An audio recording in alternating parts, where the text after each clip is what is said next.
Hello बच्चों। बेटा हमने लास्ट वीडियो में डिस्कस किया था capacitance of a capacitor with conducting slab. और आपके पास रिजल्ट क्या आया था बेटा? रिजल्ट आया था epsilon not a by D minus T. ठीक है, तो उसी सीरीज में अब आगे चलते हैं। अब ये टॉपिक भी आपका मोस्ट इम्पोर्टेंट है। दोनों टॉपिक को आप अच्छे से लिख लिख के याद कर लेंगे। कहीं कोई दिक्कत हो समझने में तो आप पूछेंगे।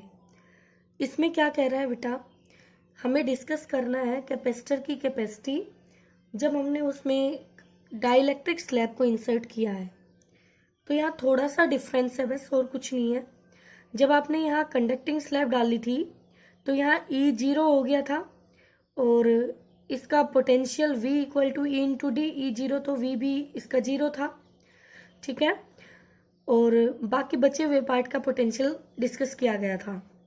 अब इसमें इलेक्ट्रिक फील्ड जीरो नहीं है, यहाँ नेट इलेक्ट्रिक फील्ड इसी डायरेक्शन में एक्ट कर रहा है ये, क्योंकि इंड्यूस इधर होगा पॉजिटिव से नेगेटिव, ये ई इंड्यूस और ई नोट सेम डायरेक्शन में, तो नेट जो होगा ई नोट माइनस ई आई होगा।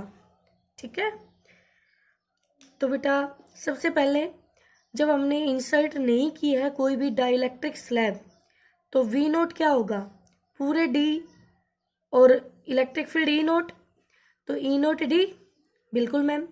और जब डाइलेक्ट्रिक स्लैब को इंसर्ट कर देंगे तो जिस रीजन में वैक्यूम है या एयर कह लीजिए, वैक्यूम नहीं एयर है, वी नोट प्लस में V dash, this part V dash, तो बेटा वी इक्वल टू क्या हो गया, E naught d minus t plus E इसका इलेक्ट्रिक फील्ड इंटू टी। अब हमें पता है कैपेसिटेंस होता है क्या बाई वी। अब वी की वैल्यू पुट की यहाँ पर, तो वी की वैल्यू ये यहाँ रखी आपने और इसको जस्ट हमने सोल्व किया है लास्ट टॉपिक की तरह। ई नोट की जगह सिग्मा बाई एप्सिलॉन नोट, ई की जगह सिग्मा बाई के एप्सिलॉन नोट, यहाँ से sigma by epsilon note common लिया, अंदर वाली टर्म एज इट इज है, और सिग्मा को क्यू बाई ए लिखा, क्यू से क्यू कैंसिल और ए ऊपर गया आपका, तो एप्सिलॉन नोट ए अपॉन में दिस। इसको याद करना बहुत ही आसान है। देखो जो ये वाला स्पेस है ये डी माइनस टी, तो ये तो याद हो ही गया डी माइनस टी। अंदर वाला जो स्पेस है उसमें डाइलेक्ट्रिक है और थिकनेस है टी, तो टी अपॉन में के। ठीक है बेटा, तो आसानी से आप इसको याद रख सकते हैं। डी से मल्टीप्लाई, डी से डिवाइड, डी से डिवाइड करते ही epsilon naught A by D बन गया सी नोट और एक डी ऊपर रह गया, तो ये वाली फॉर्म आ जाएगी आपके पास। और टी को जब डी के इक्वल पुट करेंगे तो सी इक्वल टू हो जाएगा, मतलब पूरे रीजन में हम एक डाइलेक्ट्रिक डाल दें तो कैपेसिटेंस हो जाएगी के टाइम्स पहले की, तो पहले जितनी थी उसकी के टाइम्स हो जाएगी। तो बेटा इंपॉर्टेंट टॉपिक और इजी है, मुश्किल नहीं है। आप इसको 2-3 बार लिखकर प्रैक्टिस जरूर करें, ठीक है। अब नेक्स्ट टॉपिक देखिए, ये भी एग्जाम में बहुत पूछा जाता है तो आपको अच्छे से करना है इसको भी। इसमें क्या कह रहा है, हमें 2 केस डिस्कस करने हैं। डाइलेक्ट्रिक स्लैब को इंसर्ट करना है कैपेसिटर में और हमें ये देखना है कि बैटरी को कनेक्ट रखते हैं तो इफेक्ट क्या आता है और बैटरी को डिस्कनेक्ट करते हैं तो इफेक्ट क्या होगा।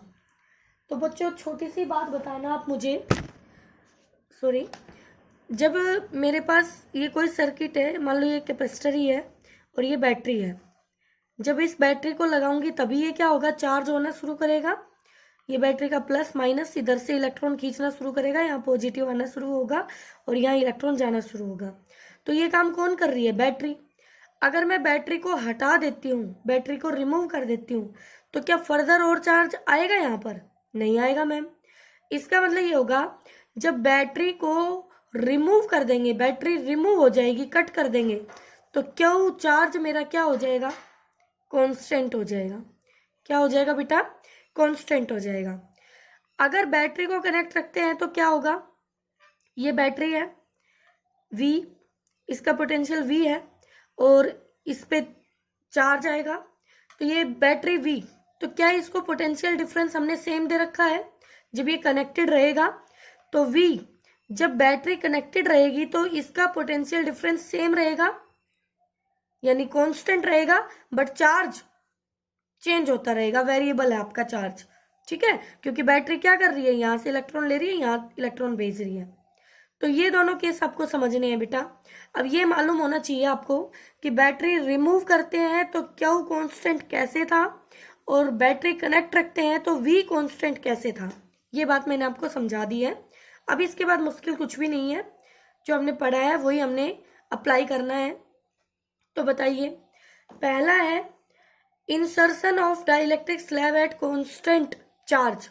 तो कांस्टेंट चार्ज तभी रहेगा जब बैटरी को हटाया जाए, जब बैटरी को हटाया जाए। ओके, इंपॉर्टेंट है बच्चा ये।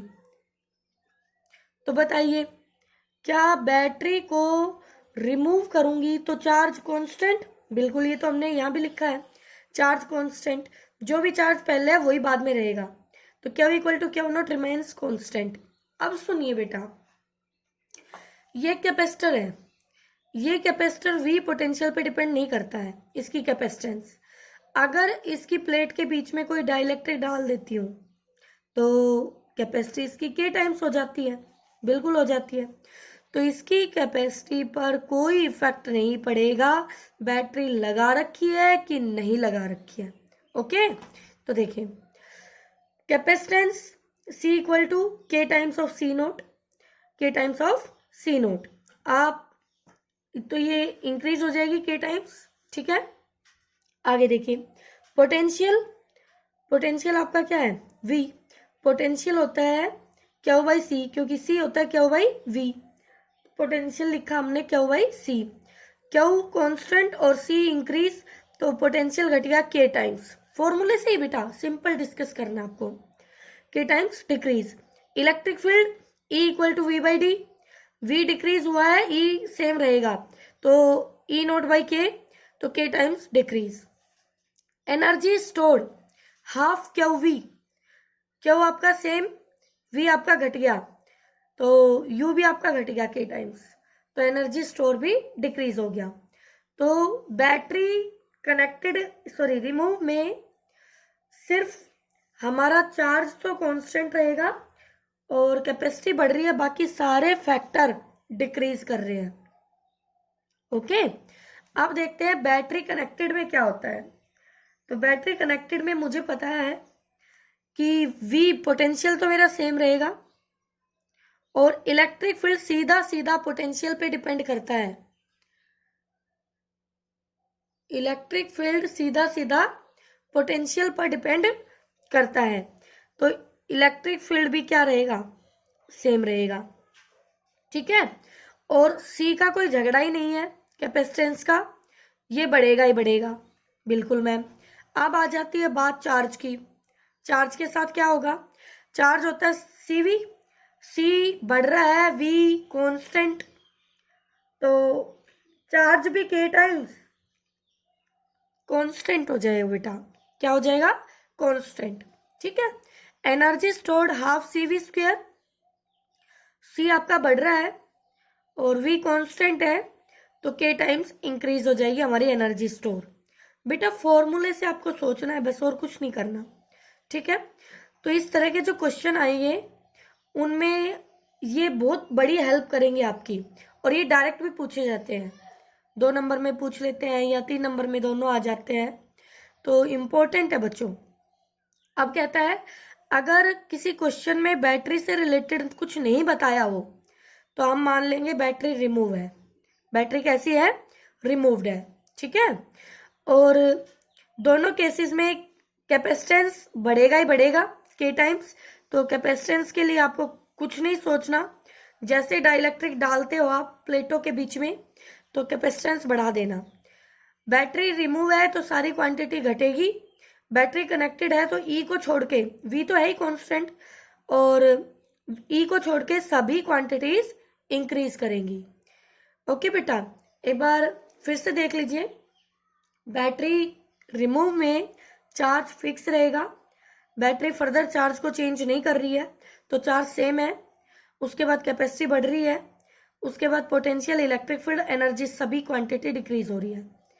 फिर बैटरी कनेक्टेड में V कांस्टेंट है, और V कांस्टेंट तो E कांस्टेंट, और C तो बढ़ेगा, बट क्या वो और यू डिक्रीज करे, इंक्रीज करेगा, सॉरी इंक्रीज। ठीक है, तो इस तरह से आप ये कर सकते हैं बेटा। ओके।